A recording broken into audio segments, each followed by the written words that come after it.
वक्त हुआ हमारे हॉट इशू का और ऐसे इकबाल साहब ब्रेक से पहले बता के गए हैं कि हुकूमत बहुत सख्ती से निपटेगी। 24 नवंबर को जो पीटीआई के एहतजाज का उन्होंने ऐलान किया है, इस्लामाबाद की तरफ उन्होंने आना है। और इस वक्त हमारे हॉट इशू में हमारे साथ मौजूद है मेहमान मलिक अहमद बुचड़ साहब, जो अपोजिशन लीडर हैं पंजाब असम्बली में, और लाहौर से उन्होंने हमें ज्वाइन किया है। और उनसे हमारा हॉट इशू जो है उस पर बात करेंगे, जो है कि बुशरा बीबी ड्राइविंग सीट पर।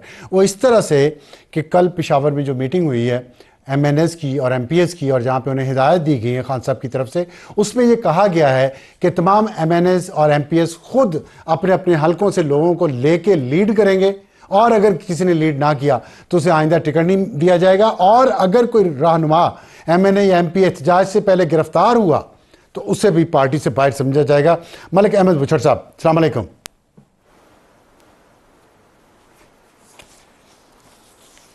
जी वालेकुम सलाम, आप ठीक हैं जी?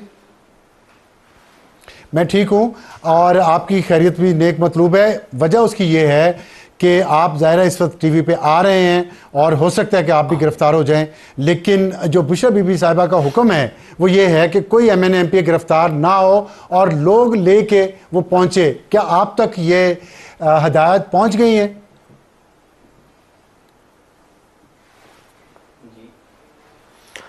देखें जी, बात यह है कि आपको तो पता है पाकिस्तान तहरीक इंसाफ, पाकिस्तान क्या मैं तो कहूँगा सर ये सब कॉन्टिनेंट की पहली जमात है जो इतने लंबे अरसे से एहतजाज में है। तो मेरे ख्याल में ये गिरफ्तारियाँ, ये पर्चे तो बड़ी मामूली बात है। मेरे अपने ऊपर 8 FIRs है, हालांकि मैं किसी में भी नहीं था। तो कॉन्टिनेंट उस बात का ये नहीं है कि कोई गिरफ्तारी उन्होंने ये कहा है, सिर्फ ये है कि हमें अपने आप को तैयार रखना है। एक हमारी एक कॉल है और उस कॉल के पीछे हमारा एक मकसद है। एक हमारे ऊपर 2 साल हो गए हैं सर, जुल्म का एक पहाड़ टूट रहा है पाकिस्तान तहरीक इंसाफ पे।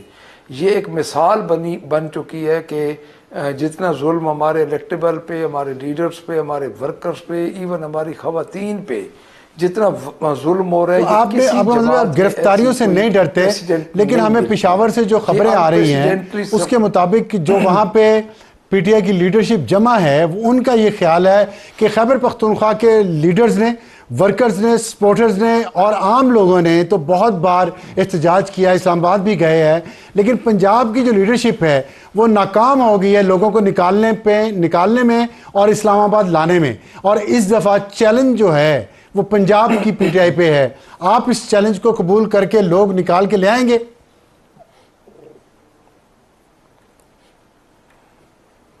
देखिए जी, मैं सबसे पहले तो आपको ये अर्ज़ करूं कि इस तासुर को उधर ये तासुर मौजूद नहीं है और ना था।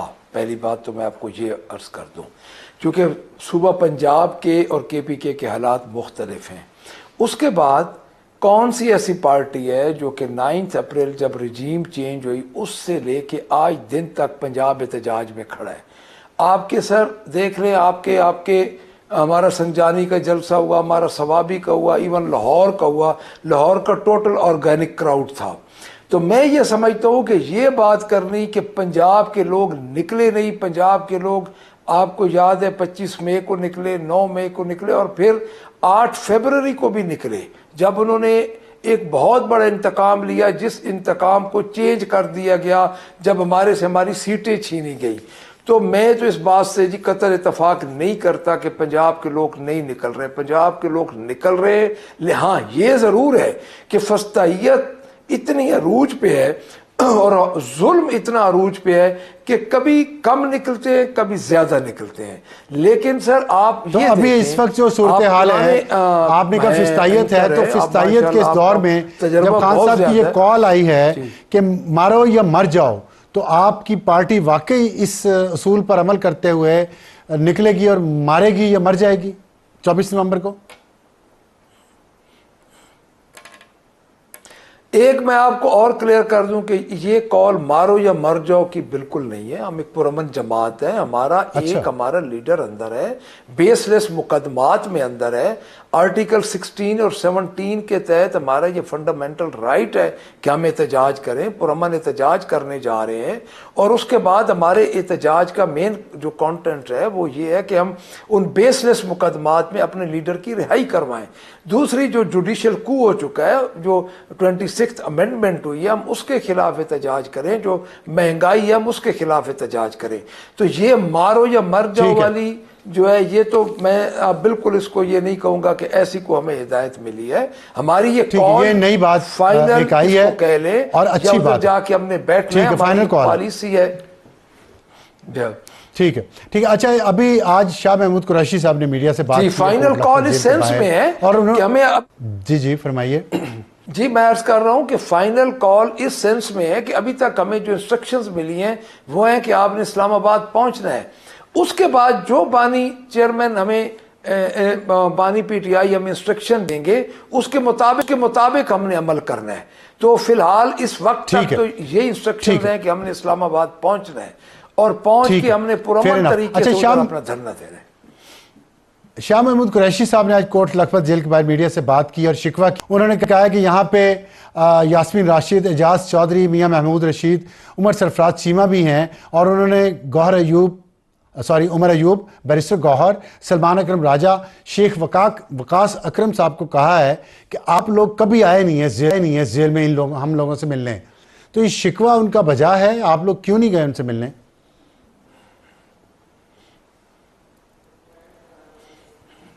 देखिए जी, मैं अपनी हद तक तो बात कर सकता हूँ कि मैंने 3 दफ़ा ट्राई किया है, मुझे मुलाकात नहीं करने दी गई। वो जब उनके मुलाकात के दिन होते थे एक लिस्ट जाती थी, उसमें से नाम, जिस तरह आप खुद देख लें कि हमें खान साहब के कोर्ट की हिदायत के मुताबिक हमें मुलाकात के लिए कहा गया, हम गए और हमें 1.5 घंटा अबडक्ट करके बिठा दिया गया। तो वाकई अगर है तो मैं इंशाअल्लाह ताला बात पहुँच गई है जी, हम सारे जाएंगे जी। वो तो हमारे लिए इतने काबिल एहतराम है जो जेल के अंदर हैं जी, कि हम तो अब देखें उनकी कुर्बानियाँ तो बदरजा हमारे से ज़्यादा हैं जी। ठीक है, बहुत शुक्रिया मलिक अहमद साहब, अपोजिशन लीडर पंजाब असम्बली। वक्त हो एक ब्रेक का। ब्रेक के बाद वापस आएंगे तो हमारा आज का एडिटोरियल जो बहुत एक दिलचस्प सूरत हाल पे है। इप्सॉस का एक सर्वे आया है कि पाकिस्तान के कितने नौजवान इस मुल्क को छोड़कर मुस्तकिल बाहर जाना चाहते हैं, लेकिन इसी दौरान फतवे भी आ रहे हैं और नौजवानों को हम रोकना भी चाह रहे हैं और मईशत भी बेहतर करना चाह रहे हैं। तो इन फतवों की मौजूदगी में जो हर साइंसी ईजाद के ख़िलाफ़ हमेशा से आते रहे हैं और फिर उन्हीं साइंसी ईजादों से ये फतवा देने वाले ही सबसे ज़्यादा फ़ायदा भी उठाते हैं।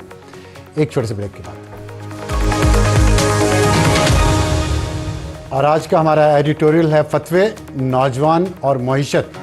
सबसे पहले हम नौजवानों पे बात करते हैं। इप्सॉस का एक सर्वे आया है जिसके मुताबिक एक तासुर ये आया जाता है पाकिस्तान में कि यहाँ के तमाम नौजवान यहाँ से भागना चाहते हैं, मुल्क से बाहर चले जाना चाहते हैं और हमेशा के लिए दूसरे ममालिक में जाके सेटल होना चाहते हैं। लेकिन हकीकत इससे बरक्स है और उस सर्वे के मुताबिक सिर्फ 26% नौजवान जो हैं वो मुल्क से हमेशा के लिए बाहर जाना चाहते हैं। 74% नौजवान इसी मुल्क में रहना और ये 26% जो हैं इनमें से 36% का ताल्लुक अपर मिडिल क्लास से है। लेकिन अगर हम सिर्फ 26% कहें तो ये भी तादाद कुछ कम नहीं बनती। ये 3 से 4 करोड़ नौजवान के लगभग ये तादाद है। लेकिन इसमें सबसे ज़्यादा तादाद जो है वो इस्लामाबाद के बच्चों की है, 46%। 46% बच्चे जो हैं बर्गर है ना तो बाहर जाना चाहते हैं। और खैबर पख्तूनख्वा से 35%, पंजाब उसके बाद है 27%, बलूचिस्तान में से 21% और सबसे आखिर में सिंध, अपनी धरती से वो लोग सबसे ज़्यादा प्यार करते हैं, वो 20% हैं जो बाहर जाना चाहते हैं। और जिन ममालिक में जाना चाहते हैं उनमें सबसे ऊपर है सऊदी अरेबिया जहाँ पे 30% लोग जाना चाहते हैं, फिर Dubai 20%, UK 9%, Canada 8%, USA 8%, Europe 5%, Australia 3% और बाकी ममालिक उससे कम कुछ फीसद। तो ये एक अच्छी चीज़ इस सेंस में थी कि या तासुर ये फैलाया जाता है कि पाकिस्तान के तमाम लोग तमाम नौजवान जो हैं वो बाहर भागना चाहते, तो ऐसी कोई बात नहीं है। लेकिन इसका ये मतलब नहीं है कि हम नौजवानों को उनके ख्वाब उनसे छीन लें। और उन ख्वाब के छीने जाने की सबसे बड़ी वजह क्या है? सबसे बड़ी वजह यह है कि यहाँ रोज़गार के मौके उतने नहीं हैं जितने होने चाहिए। और उसमें एक बहुत आजकल जो एक अच्छा काम है वो ऑनलाइन जॉब्स का है, वर्क फ्रॉम होम का है, जिसमें पाकिस्तान के बहुत सारे नौजवान घर बैठे डॉलर्स कमा रहे हैं, बहुत अच्छी जॉब्स कर रहे हैं, बहुत अच्छे पैसे कमा रहे हैं। लेकिन बदकिस्मती से हमारे यहाँ इंटरनेट बहुत स्लो हो गया है, फायरवॉल लगाई जा रही है, वीपीएन को बंद किया जा रहा है। और यहाँ तक कि वीपीएन आप गैर कानूनी तौर पे कह के बंद कर सकते थे, लेकिन उस पर फतवा इस्लामी नजरियाती काउंसिल का जो अब एक मजाक बन गया है। और लोग ये समझते हैं कि इस्लामी नजरियाती काउंसिल को मजहब के संजीदा मसाइल पर तवज्जो देनी चाहिए, ना कि इस तरह की साइंसी ईजादात पर। क्योंकि पहले जिन साइंसी ईजादों पर फतवे दिए गए वो अल्फाज खाने पड़े, जिसमें सबसे बड़ा जो आज तक ताना मिलता है मजहबी तबके को वो है लाउड स्पीकर की इजाद पर, उसको हराम कहा गया।